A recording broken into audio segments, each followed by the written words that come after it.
Assalamualaikum warahmatullahi wabarakatuh. Halo semuanya, perkenalkan nama aku Chandra Dwi Kurniawan dengan NPM 2351040023 dari program studi manajemen bisnis syariah dari kelas A angkatan 2023. Baik, di sini saya akan menjawab beberapa pertanyaan yang diberikan oleh Bapak Aan Budianto selaku dosen pengampu mata kuliah periklanan. Baik, untuk pertanyaan pertama yaitu mengapa perlu menganalisis kondisi pasar seperti sosial, budaya, bahkan politik sebelum membuat rancangan iklan. Jadi, analisis kondisi pasar termasuk aspek sosial, budaya, dan politik sangat penting dilakukan sebelum membuat rancangan agar pesan yang disampaikan sesuai dengan nilai, kebiasaan, dan situasi masyarakat. Dengan memahami hal itu, iklan jadi lebih tepat sasaran, tidak menyinggung norma ataupun isu sensitif, serta mampu menarik perhatian dan membangun citra positif merek di mata para konsumen. Baik, untuk pertanyaan kedua yaitu mengapa konsumen di masa kini lebih senang dengan display harga yang pasti dibandingkan mekanisme tawar-menawar. Jadi teman-teman, karena konsumen masa kini itu lebih menghargai kejelasan dan kepraktisan serta efisiensi waktu. Karena mereka juga ingin tahu harga pasti agar mereka ini bisa langsung membandingkan dan menyesuaikan dengan anggarannya mereka. Serta mereka itu merasa diperlakukan adil tanpa perlu negosiasi panjang.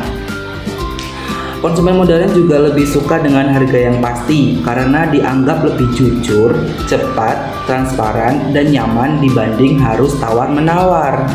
Untuk pertanyaan terakhir yaitu mengapa Zeigarnik Effect terkadang dilakukan sebagai strategi marketing dan memberikan analisis kelemahan dari strategi tersebut. Jadi teman-teman, Zeigarnik Effect adalah kecenderungan manusia untuk lebih mengingat hal yang belum selesai dibanding yang sudah tuntas. Dalam marketing, efek ini digunakan agar si konsumen itu terus penasaran dan ingin menyelesaikan sesuatu. Seperti misalnya iklan yang dibuat menggantung atau bersambung. Contohnya itu nantikan kelanjutannya besok. Nah, tujuannya itu menarik perhatian dan membangkitkan rasa penasaran serta mendorong konsumen untuk melanjutkan tindakan tersebut seperti mengklik linknya atau mengklik iklannya, membuka situsnya atau bahkan membeli produknya. Kemudian kelemahan dari strategi ini yang pertama yaitu bisa menimbulkan rasa frustasi kalau informasi yang dijanjikan tidak segera diberikan. Terus yang kedua itu konsumen bisa kehilangan kepercayaan jika dipancing atau dimanipulasi.